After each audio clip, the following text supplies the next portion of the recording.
എട്ടാമത്തെ ദിവസവും അർജുനായിട്ട് തിരച്ചിൽ തുടരുമ്പോൾ ഇതൊരു രാഷ്ട്രീയ മുതലെടുപ്പാക്കുകയാണോ പലരുമെന്ന ചോദ്യം ഉയരുന്നു.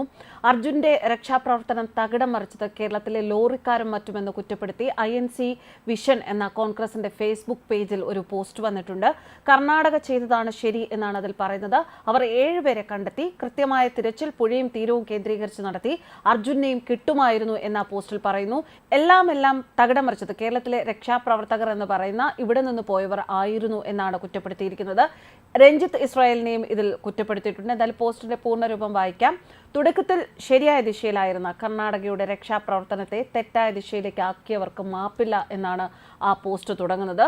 നോക്കൂ, അവിടുത്തെ അപകടത്തിന്റെ വ്യാപ്തിയും ഭൂപ്രകൃതിയും സ്വഭാവവും അറിയാവുന്ന സ്റ്റേറ്റ് DRF സിസ്റ്റംസ് പുഴയുടെ തീരവും പുഴയും കേന്ദ്രീകരിച്ചായിരുന്നു തുടക്കത്തിൽ രക്ഷാപ്രവർത്തനം നടത്തിയതും കേവലം 2 ദിവസം കൊണ്ട് മിസ്സായ 7 പേരുടെ ബോഡി കണ്ടെടുത്തതും. അപ്പോഴാണ് കേരളത്തിൽ നിന്ന് എല്ലാം തികഞ്ഞവരാണ് എന്ന ഭാവത്തിൽ ഒരു ലോറി ഡ്രൈവർ പ്രസ്താവനയുമായി വരുന്നത്. GPS ലൊക്കേഷനുണ്ട്, അത് മാത്രമാണ് ശരി, അവിടെ തപ്പണം, വേറെ എവിടെയും തപ്പരുത് എന്നൊക്കെയുള്ള ജൽപ്പനങ്ങളുമായി അത് ഏറ്റുപിടിച്ചുകൊണ്ട് ഇവിടുത്തെ മാധ്യമങ്ങൾ നടത്തിയ റേറ്റിംഗ് നാടകങ്ങൾ വഴി കർണാടകയുടെ റെസ്ക്യൂ ടീമിനെ സമ്മർദ്ദത്തിലാക്കിയെന്ന് ഈ പോസ്റ്റിൽ കുറിക്കുന്നു.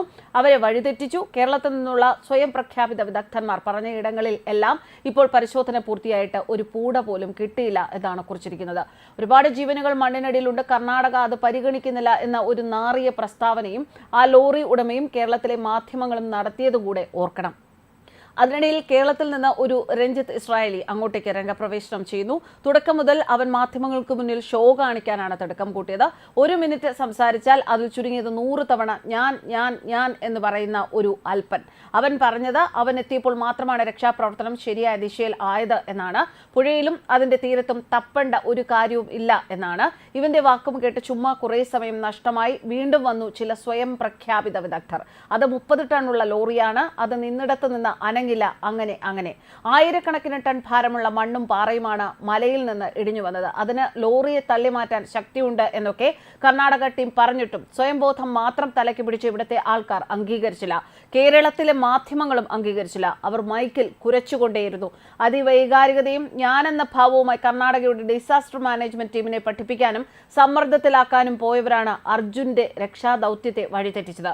ഇനിയെങ്കിലും തെറ്റ് മനസ്സിലാക്കി മാപ്പ് പറയുക. ഇങ്ങനെയാണ് ഈ പോസ്റ്റ് അവസാനിക്കുന്നത്. ഒരു കാര്യം ഇവിടെ വിശദമാക്കാനുള്ളത്, നമ്മളെല്ലാവരും പുറത്തു നിന്ന് കാണുന്നേ ഉള്ളൂ. അവിടെ എന്താണ് സംഭവിക്കുന്നത് എന്നത് അത് നേരിട്ട് അതിൽ ഏർപ്പെടുന്നവർക്കും നേരിട്ട് കാണുന്നവർക്കും മാത്രമാണ് മനസ്സിലാക്കാൻ സാധിക്കുന്നത്. എന്തായാലും വളരെ നിസ്സാരത്തിൽ നമുക്ക് ചെയ്യാൻ പറ്റുന്ന ഒരു കാര്യമല്ല എന്ന് ഈ ദിവസങ്ങളിലെല്ലാം നമ്മൾ മനസ്സിലാക്കിയതാണ്.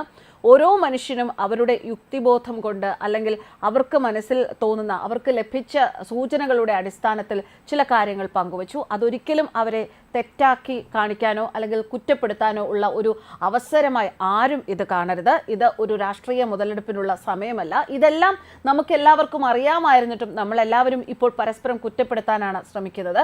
പക്ഷേ ഈ അവസരത്തിൽ നമ്മൾ ഓർക്കേണ്ട ചില മുഖങ്ങളുണ്ട്. അത് അർജുൻ്റെ കുടുംബാംഗങ്ങളുടെ മുഖങ്ങളാണ്. നമ്മളിതുപോലെ പരസ്പരം തർക്കിച്ചിട്ടും അല്ലെങ്കിൽ പരസ്പരം കുറ്റപ്പെടുത്തിയിട്ടും ഒന്നും നേടാനില്ല. ഏതെങ്കിലുമൊക്കെ ഒരു അവസരത്തിൽ ലഭിക്കുന്ന സൂചനകളുടെ അടിസ്ഥാനത്തിൽ എങ്ങനെയുമെങ്കിലും അർജുന് എന്താണ് സംഭവിച്ചത് എന്ന് മനസ്സിലാക്കാനുള്ള ശ്രമം മാത്രമാണ് നടത്തേണ്ടത്. അല്ലാതെ ഇത്തരത്തിൽ അങ്ങോട്ടും ഇങ്ങോട്ടും ചളിവാരി എറിയേണ്ട സമയമല്ല.